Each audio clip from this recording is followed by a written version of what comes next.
हाँ, तो मेरे प्यारे बच्चों क्वेश्चन नंबर 7 देखेंगे। 6 नंबर क्वेश्चन की तरह यह भी बनेगा।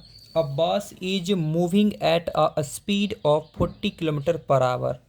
कोई बस का जो स्पीड है 40 किलोमीटर पर आवर है, तो 1 घंटे में जाता है 40 किलोमीटर, 2 आवर में 80, 3 आवर में 120 और 5 आवर में 200। कोई बच्चा अगर इसको एक्स एक्सिस और इसको वाई एक्सिस मान भी ले, तो उसे यह बात नहीं समझ में आएगा कि 200 हम कैसे ग्राफ पेपर पे लेंगे। तो 200 हमको लेना ही नहीं है ग्राफ पेपर पे। एक यूनिट मेज़रमेंट उसको हम करेंगे कैसे, तो हम पहले ही बताए थे स्केल पे। स्केल यानी कि ये बॉक्स जो हमारा होता है ग्राफ पेपर में, एक बॉक्स को कहते हैं हम लोग 1 यूनिट। क्या कहते हैं? 1 यूनिट। हाफ बॉक्स होगा तो हाफ यूनिट, लेकिन कभी कभी रेयर केस में हाफ यूनिट को भी हम लोग क्या करते हैं, 1 यूनिट लेकर चलते हैं। तो हम लोग पहले इसका स्केल बनाते हैं। तो स्केल जो हमारा होगा वह क्या होगा?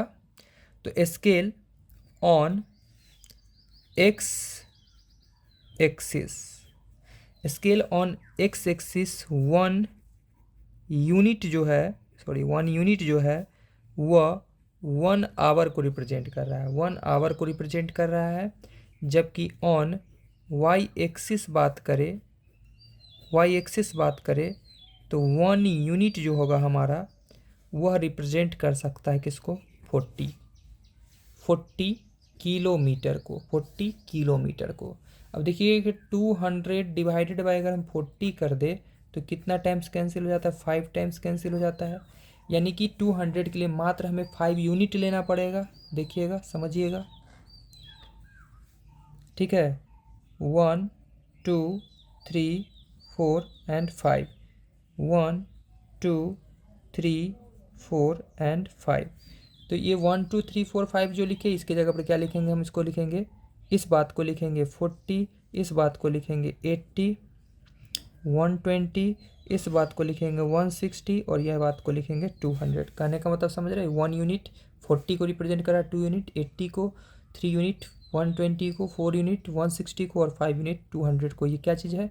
इन किलोमीटर, ये किलोमीटर को रिप्रेजेंट कर रहा है, और ये क्या चीज़ को? मिनट को, आवर को रिप्रेजेंट कर रहा है, और ये जीरो है। ठीक है, तो इस प्रकार हम इसका ग्राफ ड्रॉ करेंगे। तो हमारे पास यह डेटा है और इस डेटा से हम लोग एक ग्राफ ड्रॉ करते हैं। चलिए यहाँ पर, ठीक है। तो हम यहाँ से लिखते हैं, ध्यान समझिएगा, लिखते हैं 200, 200 के बाद उसके नीचे 160, उसके नीचे 120, उसके नीचे 80, उसके नीचे 40, और स्टार्ट करते हैं कहाँ से? जीरो से। देखिएगा, ज़ीरो से बन गया हीरो क्वेश्चन। ठीक है, 40, 80, 120, 160, 200, ठीक है। और ये लाइन लेते हैं अब हम लोग,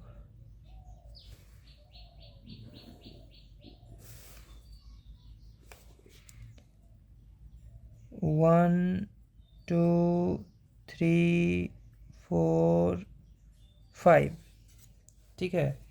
यह रिप्रेजेंट कर रहा है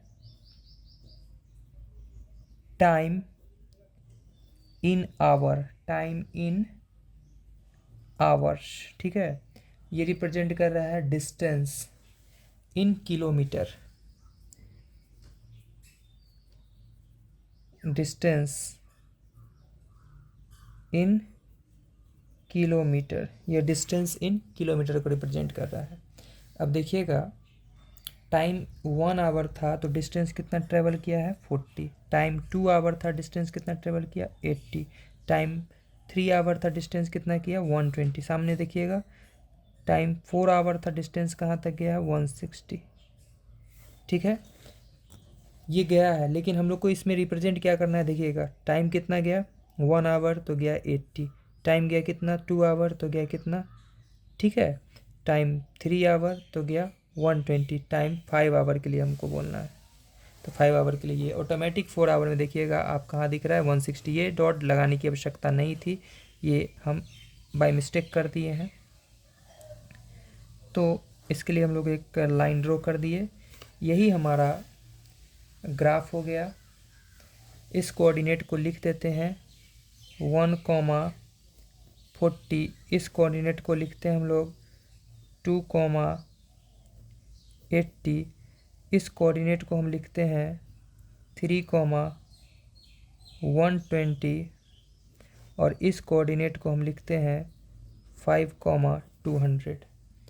ठीक है, तो इस तरह से ये बढ़ता ही चला जाएगा। तो उम्मीद करते हैं आप लोगों को इस क्वेश्चन का भी सॉल्यूशन 100% समझ में आ गया होगा।